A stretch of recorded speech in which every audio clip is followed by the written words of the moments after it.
Electric fan, aircon, cooler, naku, malamang nagpapaingayan ng mga appliance ninyong yan, lalo't di rin papipigil ang init ng panahon. Kasabay ng pagtaas ng temperatura sa bansa.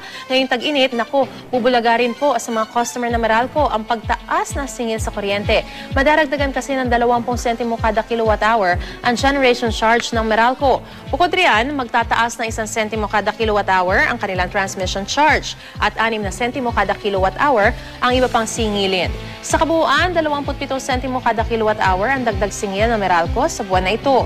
Katumbas po yan ng 40 pisong dagdag singil sa electric bill ng may buwan ng konsumo na 200 kilowatt-hour. Bunsod ito ng pagtaas ng demand at konsumo sa kuryente. Sabi ng Meralco, may mga paraan naman para makatipid. Pero syempre ang mga consumer di pa rin maiwasang umaray. Ito ang sabi po nila. Yes, typically, if habang tumataas yung konsumo ng kuryente, kinakailangan ng patakbuhin yung mga ibang planta na mas mahal. Kaya maaaring meron pagtaas ng kuryente habang tumataas yung konsumo papuntang summer. Pagka ganitong summer, wala kang magagawa. Kailangan mong gamitin lahat ang electric fan.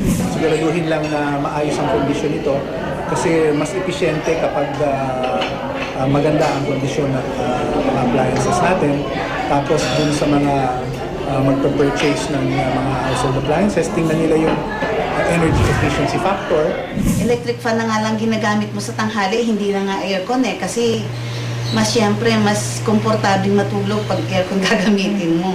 Lahat kami halos sa isang kwarto lang natutulog para makatipid kami ng kuryente. Kahit pa paano, pag pinagsama-sama natin yung